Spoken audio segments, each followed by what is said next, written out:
This great evil, where's it come from?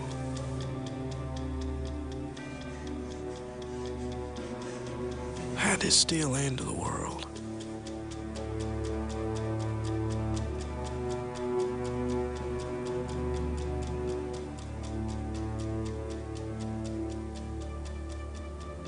What seed, what root did it grow from?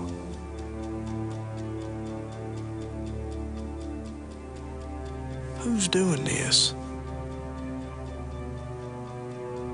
Who's killing us? Robbing us of life and light.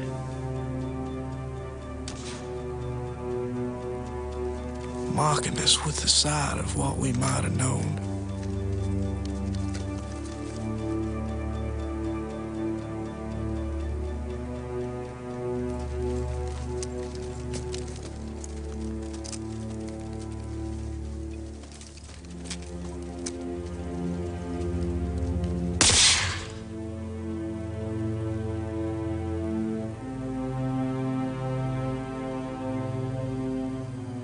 Does our ruin benefit the earth? Does it help the grass to grow, the sun to shine?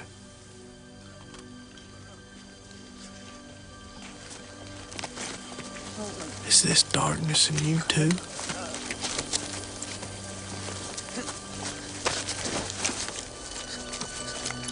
Have you passed through this night?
saw Alex for 1 hour only.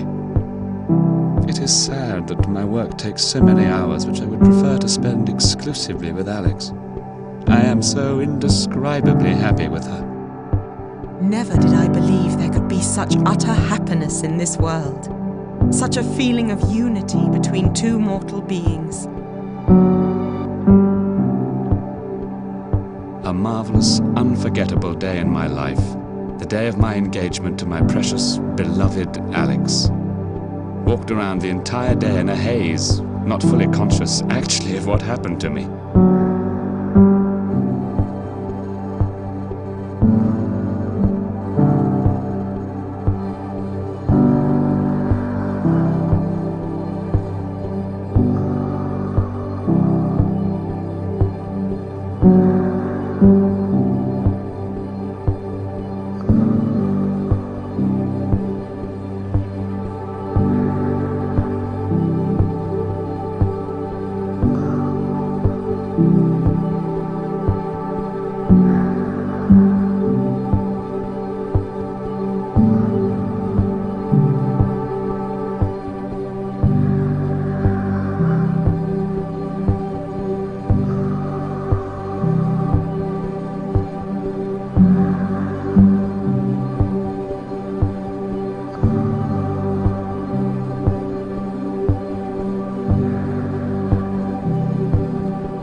Despite the peaceful intentions of the marchers, the authorities panicked. To back up the Cossacks with their whips, they called out the infantry with their rifles. The second volley was aimed directly at the marchers. Several hundred were killed.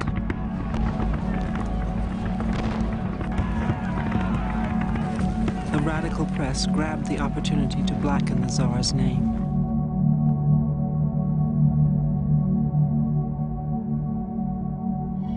I was at the palace when the telegram arrived. Both Alex and I were with Nikki. He turned ashen pale. Alex broke down and sobbed. The whole palace was plunged into mourning that day. 9th of January. A distressing day. The troops have been forced to fire in several parts of the city, and there are many killed and wounded. Lord, how painful and sad this is.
For the sake of Russia, I decided to take this step.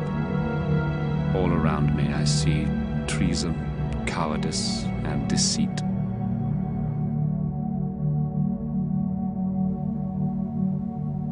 My grandfather, when he heard that the Tsar abdicated not only for himself but also for his son, Alexis, he became pale like snow and started having tears and even sobbed and said, well, now Russia is finished.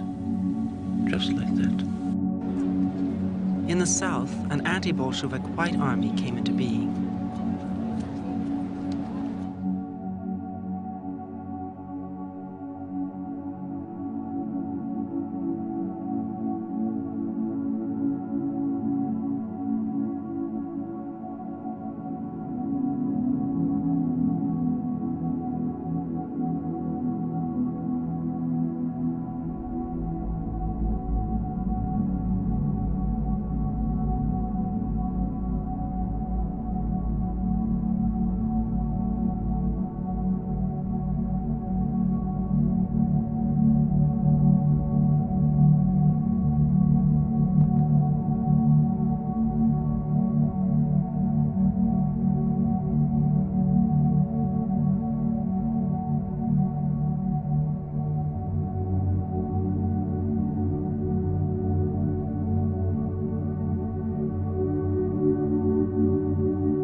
Trotsky and Sverdlov worked out this very cunning plan, empowering the Yekaterinburg Soviet to liquidate the family, using as a pretext all sorts of fabricated plots, attacks and attempts to rescue them. And I have documentary proof of this. For example, Goloshokin, head of the Yekaterinburg Soviet, went to Moscow twice just before the killings. Twice he was in Moscow for instructions, for meetings with Lenin, Sverdlov and others. It was all pre-planned. The foul act of annihilating Nicholas II was not accidental. The local Bolsheviks appeared to have carried out the murders on their own initiative, but it now seems clear that it was on orders from Lenin. Lenin took great care, however, to hide the truth, even from his ambassador to Berlin, Adolf Ioffe. In 1918, when my father was Soviet ambassador in Berlin, he received a communication down the line from Moscow that the former Tsar Nicholas II had been shot. He asked, "And what about the family?" He got no reply, and somehow the question was hushed up. And when Dzerzhinsky, head of the secret police, passed through Berlin, father leant on him and said, "Why did you not reply to my queries when everyone was asking me, from the Kaiser down, all Alexander's relatives, you know?" Dzerzhinsky replied, "It was a special order from Lenin." He said, "Let Ioffe be told nothing. It will be easier for him to lie about it there in Berlin."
At 1:30 a.m. on July 17th, the family was woken up by Yurovsky and told to prepare to move once again. They were led into a small basement room. There, the 11 prisoners, the family and a small retinue, were suddenly confronted by 11 armed men. There had only been time for incoherent exclamations. Both Yurovsky and one of the guards, Medvedev, recorded in legal depositions their versions of what had happened. Pavel Medvedev. All the members of the Tsar's family were lying on the floor, very severely wounded. The blood was running in streams. Yakov Yurovsky. I myself killed Nicholas, point blank.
The Bolshevik regime then went on to sign the Treaty of Brest-Litovsk with Germany and signed away everything that Russia had gained for 300 years. Miroslava Vudka was 7 when her father was exiled. She never saw him again.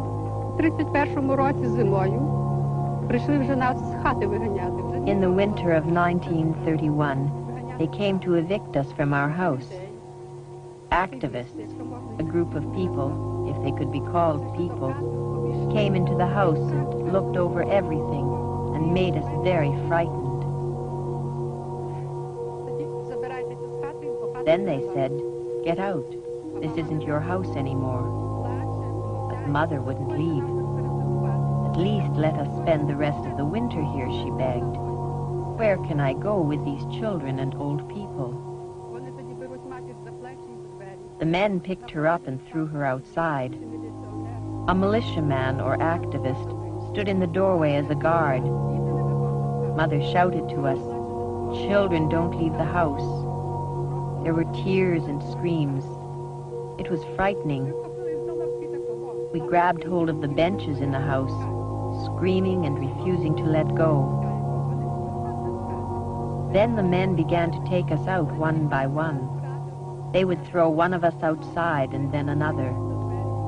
Thus, they threw us out of the house, one by one, all 6 of us.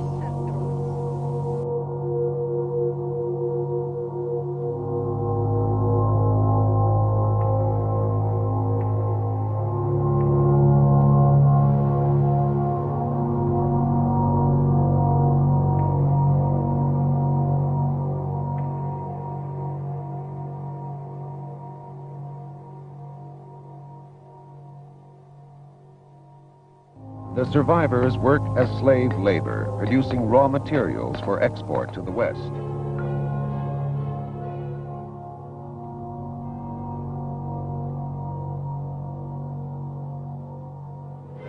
This is the end of the line for many of the best farmers and cultural and religious leaders of Ukraine.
Half a world away, kinsmen of the famine victims voice protests and form relief committees. Help is offered from Canada, the United States, Switzerland, France, Belgium.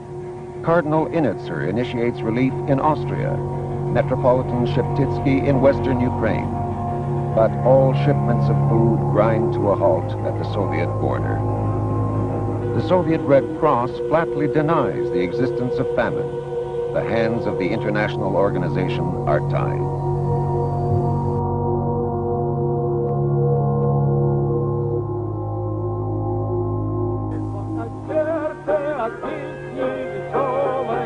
Idealized scenes of work and happy peasant life are the staple diet in Soviet movie theaters as the famine rages on.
was not only the greatest liar among the journalists in Moscow, but he was the greatest liar of any journalist that I ever met in the 50 years of journalism. And we used to wonder whether, in fact, the authorities hadn't got some kind of hold over him, because he so utterly played their game. But it didn't worry the New York Times, who featured his reports. When it came to the famine, the great famine in Ukraine, brought about by collectivization, that was when his reporting was particularly disgraceful, because he denied that there was any famine. The Soviets actually grant Duranty permission to tour Ukraine unchaperoned. He reports in the Times that all talk of famine now is ridiculous. Yet documents from the British Foreign Office reveal that in private conversations at the British Embassy, Duranty said as many as 10 million people had died. When they were discussing the question of recognizing the Soviet Union, the United States government recognizing the Soviet Union, the articles of Duranty were considered as very valuable evidence on the side of recognition.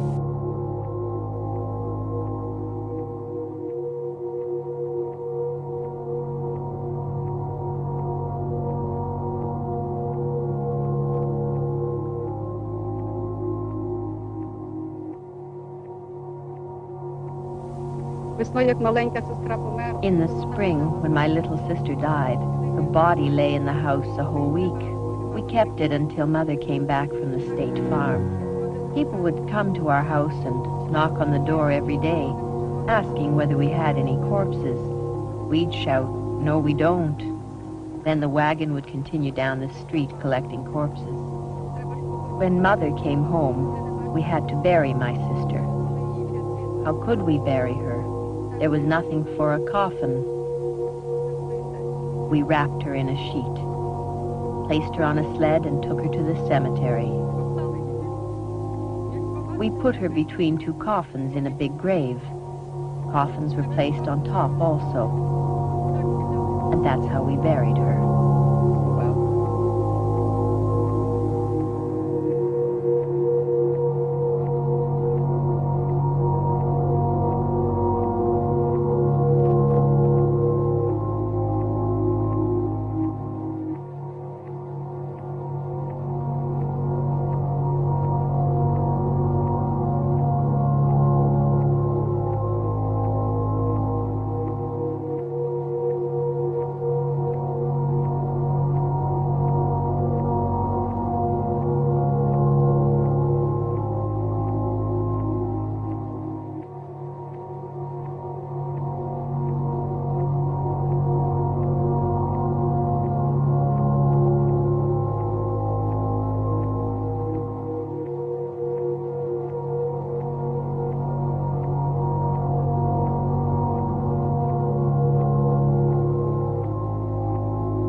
We survived thanks to parishioners, the railroad employees who had the chance to travel beyond the borders of Ukraine.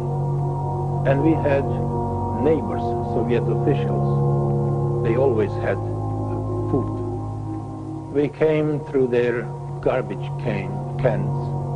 We eat rotten potatoes, rotten cabbage and beets, and the scraps of food which they threw away. I am not ashamed to admit it, because it was a matter of survival. I didn't want to die. The collective farm where my father worked had stood since 1928. It was a good, strong farm. But although this was the best farm around, it was suffering even more than the others, because they were disciplined and had everything organized on time, while government trucks would pull right up to the winnowing machines and take everything. They even took the chaff. My father was already swollen. Not too much, but his feet were swollen. and his eyes, all in the typical look of starvation.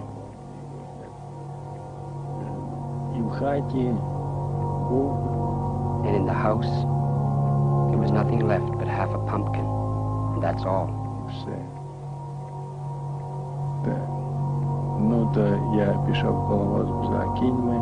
I went to the collective farm to get horses. There, a friend of mine from the Communist Youth League said weakly, "We came to take your father away. Well, take him. Maybe he'll survive. But it's too late for us."